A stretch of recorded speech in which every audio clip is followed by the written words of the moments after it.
মানুষ বলে যে আমরা মাজারে বা কবরে মিলি আছেন, যিনি আছেন ওলিয়া উলিয়া গাউস কুতুব নবী রাসূলের ওসিলায় আল্লাহর কাছে চাই, আমরা কবরে যিনি আছেন ওনাদের কাছে চাই না, এরকম কি শরীয়ত সম্মত?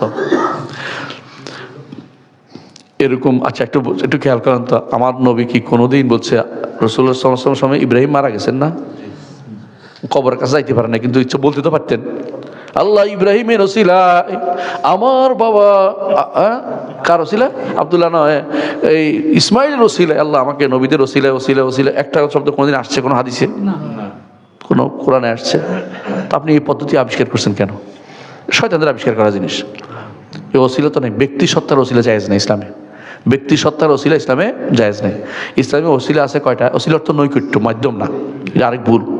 ইসলামের নৈকট্য অর্জনের তিনটা উপায়, একটা হচ্ছে আল্লাহর নাম ও গুণের নৈকট্য অর্জন করে আল্লাহকে চাইবেন, দ্বিতীয় হচ্ছে আল্লাহর ন্যাক আমল, আপনার নিজের ন্যাক আমল, আরেকজনের ন্যাক আমল না, নিজের ন্যাক আমল দিয়ে আপনি চাইবেন, আর 3 নম্বর হচ্ছে দোয়া, একসাথে শরীক হয়ে, জীবন্ত সক্ষম ব্যক্তির দোয়া শরীক হয়ে। মরা মানুষের দোয়া নাই, মরা মানুষের কাছে দোয়া চাওয়া শিরিক করা, সমান সমান শিরিক, সঙ্গে সঙ্গে শিরিক, কারণ চাইছেন, এই চাওয়াটাই শিরিক। বুঝছেন? আপনারা যদি এখানে ভালো করে বুঝতে চান, শেখ হোসেন মাহমুদিন আব্দুল ওয়াহাব রহমতুল্লাহ একটা কিতাব আছে কাশফুস শুবহাত, এটা পড়বেন। কাশফুস শুবহাত পড়লে এর উত্তর পেয়ে যাবেন স্পষ্ট ইনশাল্লাহ। এটা শিরিক ভাই, মরা মানুষের কাছে চাওয়াই শিরিক, ওসিলা হিসেবে চাইলেও শিরিক, কোনো দোয়া হিসেবে চাইলেও শিরিক। কথা কি বুঝছেন? কোনোভাবেই মরার কাছে কিছু চাইতে পারবেন না, কোনো কিছু চাইতে পারবেন না।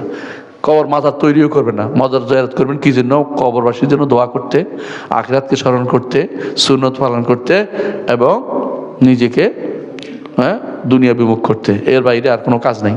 যদি কেউ মনে করে কবরবাসীর কাছে বলবো, তিনি আল্লাহকে বলবেন, তাহলে মুশরিক, কোনো সাধারণ শিরিক।